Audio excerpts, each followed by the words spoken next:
morning. I am very pleased to join you all today for the launch of 2023 Global Food Policy Report. I would like to extend my warmest appreciation to the International Food Policy Research Institute for hosting this important event here in Kathmandu, Nepal. It is an honor to be invited as the chief guest, especially to speak on such an important topic. This year's report talks about food crisis response and, more importantly, the need to have well-planned strategies in place to prepare for future disasters and crisis situations in order to reduce their negative impacts. These issues are of global significance, but they are also particularly relevant in the context of Nepal and South Asia, as pointed by the two most important regional bodies, the SAARC. I am not going to go into details of global implications. Instead, please allow me to reflect on Nepal. Nepal is a beautiful country with some majestic views, and I hope that all our guests here, especially Dr. Sunen, who has traveled all the way from Washington, take some time for sightseeing.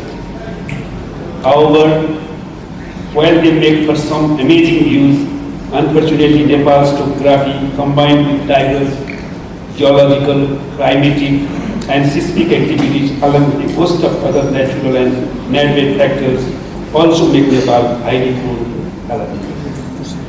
Nepal was one of the first countries in the South Asia region to enact a disaster-specific act called the Natural Calamity Relief Act in 1982. Given how vulnerable our country is, we have contributed to build on those institutional frameworks, prioritizing disaster risk reduction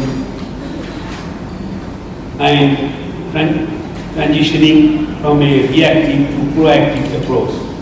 This shift in policy came particularly after the tragic 2015 Gorkha earthquake, the one which caused massive damage to our country and our country. The same year, Nepal adopted a new constitution which included the establishment of Federal Democratic Republic and socialism-oriented inclusive democracy. Subsequently, the Disaster Risk Reduction and Management Act was enacted in 2017 with a new framework which aligns with the Sendai framework, the National Disaster Risk Reduction Strategic Plan of Action 2018-2030. This framework focuses on disaster risk governance, strengthening disaster risk understanding, investing in risk reduction for resilience, and enhancing disaster preparedness for effective response.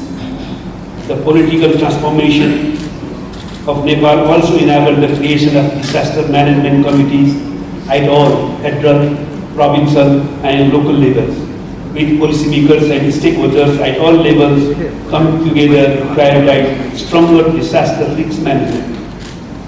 We now have agencies such as the Department of Mines and Geology and the Ministry of Forest and Environment working with their local counterparts on hazard monitoring and forecasting as part of early warning systems.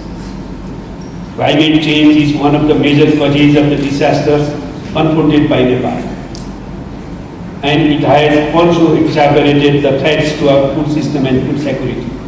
Not only have the rising temperatures made our crops more vulnerable to diseases and pests, but the recent heat wave also has severe implications for our agricultural life.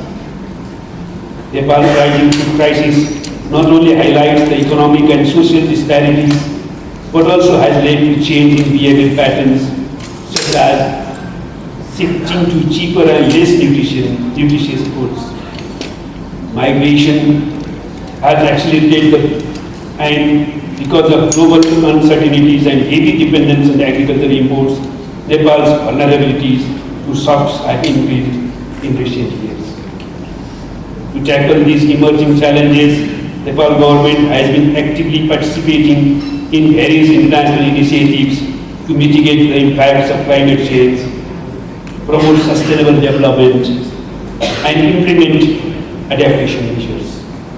We have also established the National Council for Environmental Protection and Climate Change, the Inter-Ministerial Climate Change Coordination Committee, and the Provincial Climate Change Coordination Committee at different levels of government to proactively manage climate change mitigation measures and disasters.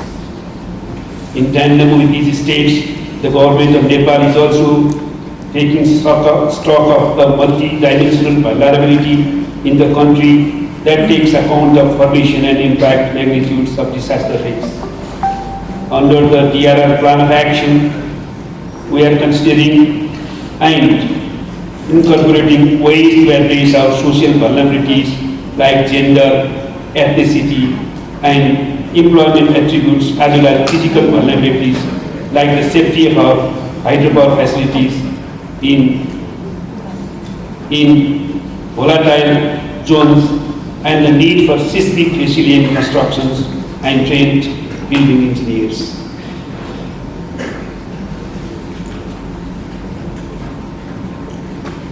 One of the ways to contain the impact of impending disasters is effective early warning systems. While Nepal has had EWS systems in place, there is a need to evaluate them to fill any gaps in monitoring and analysis. We are also working on developing new technologies for faster crisis-triggered identification and to ensure a more people-centric approach which will guarantee warning dissemination not just at rural levels but to all communities irrespective of remoteness. I think Nepal and other countries in the region need to focus on developing strong anticipatory action frameworks to organize and plan humanitarian aid effectively. In doing so, special emphasis should be placed on the needs of vulnerable groups like women and children. Effective governance, which is accountable and responsive at all levels, will be another crucial factor in mitigating crisis impact, and this is something we are continuously working to improve. The challenges are many, not just for Nepal, but for South Asia.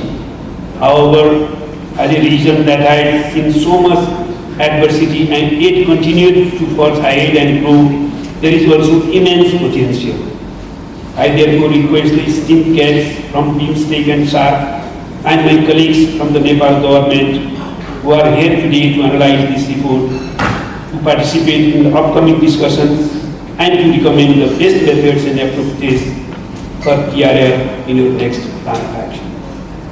Once again, I thank IFPRI for this opportunity to speak to such a diverse group of policymakers, stakeholders, and scholars, and I wish you, IIDS, and all partner organizations a successful launch, and importantly, continue to remain engaged in taking the research insight into actions. Thank you, and once again, I welcome you all.